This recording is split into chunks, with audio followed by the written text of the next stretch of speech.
Isa sa mga pinakahinahangaan na leading man at heartthrob ngayon sa showbiz ay ang 25-year-old kapamilya actor na si Donnie Pangilinan. Ilang taon na rin na nasa showbiz ang anak ni Maricel Laksa na si Donnie at ilang babae na din ang ipinareha at na-link sa kanya. The Philippine Showbiz List presents mga babaeng na-link kay Donnie Pangilinan. Catherine Bernardo.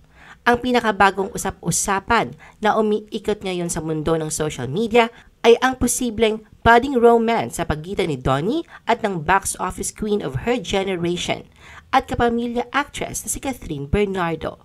Ang mga haka-haka ay nagsimula sa isang video na naipost sa X kung saan makikita ang dalawa na sumasayaw sa isang dance floor. Ang nasabing clip ay kuha sa wedding celebration ni Robby Domingo at Mikey Pineda noong January 6, 2024. Pero agad namang klinaro ng kanilang kaibigan na si Robby ang tunay na namamagitan kina Catherine at Donnie. Sa kanyang post sa X noong January 10, nirepost ni Robby ang video kung saan makikitang masayang nagsasayaw si Catherine sa after party ng wedding reception. Ang kasayaw ni Catherine ay si Rose Fausto, isa sa mga ninang sa kasal ni Robby at siyang unang nag-post ng IG story na nagpapakita ng pagsasayaw ni Catherine. Sa nakita sa video, napansin na lumapit si Donnie kay Catherine sa dance floor, tinapik ito sa braso at kinausap. Hindi nagtagal, umalis si Donnie at nagtungo sa gilid ng dance floor kung saan naroon din ang isa pang celebrity wedding guest na si Joshua Garcia. Caption ni Robby sa nirepost niyang tweet, "Just for the record, we're all friends here. We've got each other's backs. No issues please." Sinabi rin ni Robby na isa si Donnie sa kanyang mga groomsmen na tumulong sa kanila sa pag-aasikaso sa lahat ng bisita. Bel Mariano. Noong August 2023, tapat na inamin ni Bel Mariano na sila na kanyang perennial on-screen partner na si Donnie Pangilinan ay nasa courting stage na ng kanilang relasyon dahil sa kanyang pagpuri rito tungkol sa pagiging gentleman ng young actor.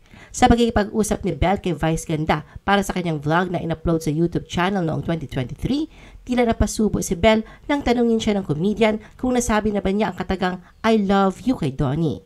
At ganoon din si Donnie sa kanya. Tila na-stress si Bel sa walang prenong tanong ni Vice at sinabi na si Donnie raw ang dapat sumagot ng tanong nito. Muli naman siyang tinanong ni Vice kung nagliligawan na ba sila ni Donnie. Mukhang kinabahan si Bel bago inamin na kasalukuyang nililigawan siya ni Donnie pero hindi niya masabi kung gaano nakatagal ang kanilang ligawan. Inamin ni Bel na pinapakilig siya ni Donnie dahil sa kanyang pagiging gentleman. Sa vlog, sinabi ni Bel na hindi niya isinasara ang kanyang mga pinto upang itambal sa ibang mga aktor sa hinaharap. Habang ibinabahagi ni Bel na pangarap nila ni Donnie na sila ay maging mga filmmakers. Unang nagtambal sina Bel at Donnie sa ABS-CBN sa isang 10-episode youth-oriented series na He's Into Her. Dahil sa mainit na pagtanggap sa kanilang tambalan, nasundan pa ito at dinala sa big screen. Una nilang pelikula na pinagsamahan at pinag-usapan din ay ang Love is Colorblind. Kisses de la Vigne. Nabuo ang love team ni Donnie Pangilinan at Kisses de la Vigne sa pelikulang Walwal noong 2018. Nasundan ito ng pagiging magkapareha nila sa ABS-CBN daytime series na Playhouse. Dahil sa kanilang taglay na karisma bilang magka-love team, ang Donkeys ay lubos na minahal na kanilang mga fans at mga taga-subaybay. Ngunit noong June 2019, ikinagulat ng lahat maging si Donnie nang inanunsyo ni Kisses na buwag na ang kanilang love team. May kaugnayan ito sa open letter na ibinahagi ni Kisses para sa mga tagahanga ng tambalang Donkeys sa kanyang Twitter account noong June 15, 2019.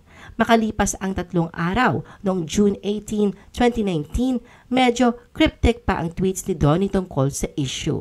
Anya patungkol sa feedback na natatanggap niya mula sa ibang netizens, ginagawa raw niya ang kanyang makakaya pero minsan nahihirapan siya.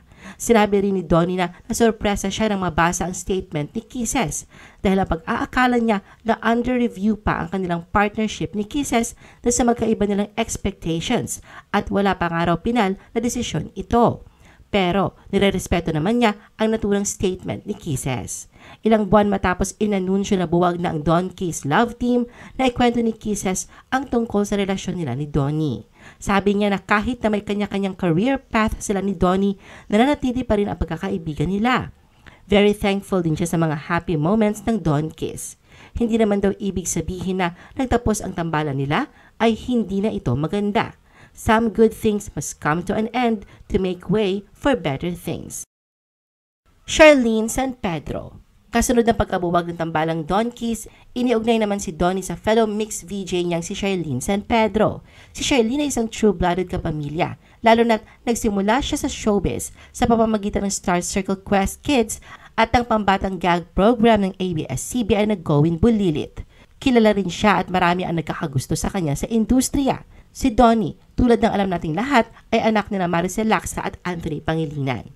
Nakapagtapos siya ng kanyang pag-aaral sa isang international school, kaya naman talagang bihasa at sanay si Donnie sa pagsasalita ng wikang Ingles.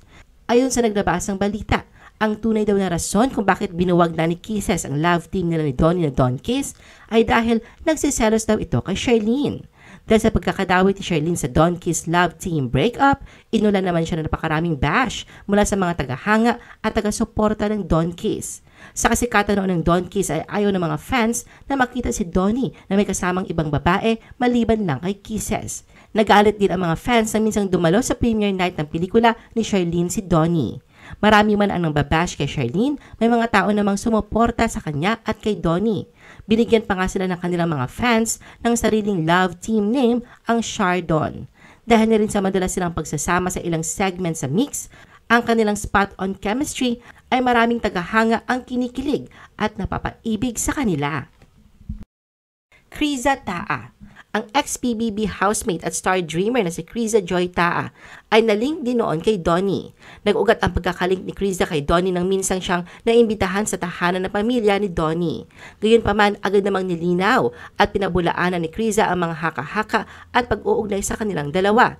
Anya, thankful siya sa Pangilinan family na sinuportahan at nananatili sa kanyang tabi noong sumakabilang buhay ang kanyang lola na nagpalaki sa kanya. Sa vlog naman ng kaibigan niyang si Andrea Brillantes, inamin ni Criza na ang gusto talaga niyang makadate ay ang kapatid ni Donnie na si Benjamin Pangilinan. Nang matapos ang PBB stint ni Criza, siya ay napabilang sa mga cast ng hit drama series na Kadenang Ginto kasama ang kapwa teen actress na sina Andrea Brillantes at Francine Diaz. Maymay Entrata. Na-link naman si Maymay kay Donnie noong 2021. Ngunit noong June ng 2021 ay winakasan ni Maymay ang tungkol sa rumored romance sila ni Donnie habang siya ay nagbigay reaksyon sa mga haka-haka ng mga tao tungkol sa kanya. Sa isang panayam, itinanggi niya na may relasyon siya kay Donnie. Ayon kay Maymay, baka raw nagsimula ang mga usap-usapan na may relasyon sila ni Donnie dahil parati silang magkasama sa I Want ASAP. Doon daw ay mayroon silang mga clip na parang na-misunderstood ng mga viewers ang mga galawan nila at mga ngitian nila ni Donnie sa isa't isa. Sinabi rin ni Maymay na nagpapasaya sa kanya noong mga panahong yon ay hindi mula sa showbiz. Sa kabila ng paglilinaw ni Maymay, sa tunay na namamagitan sa kanila ni Donnie, may mga fans pa rin ang ayaw tumigil sa pagkakalat ng romance rumors nila ng kapwa-aktor. Noong October 2021, muli niyang klinaro na hindi sila nagdi-date at hindi sila in a relationship ni Donnie. Nagpahayag din siya ng pasasalamat sa mga sumusuporta sa kanya, kabilang ang mga tagahanga ng Maydon, ang tawag sa mga fans na nagsiship kina Maymay at Donnie.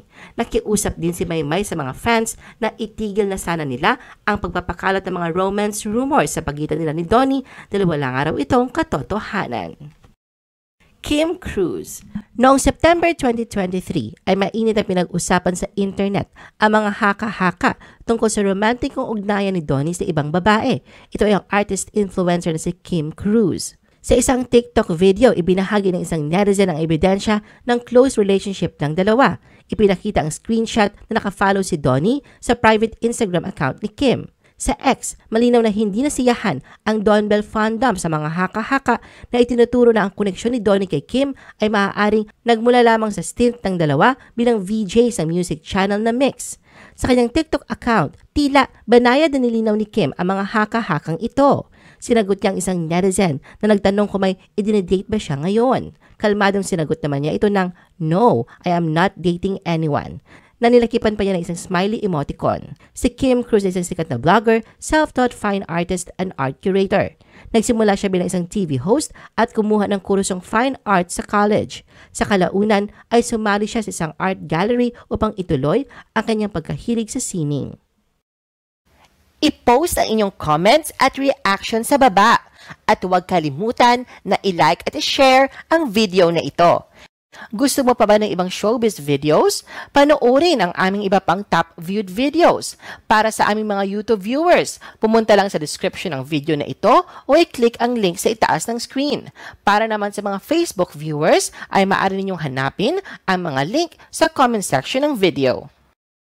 I-follow nyo din kami sa Facebook at mag-subscribe sa aming YouTube channel. Thanks for watching!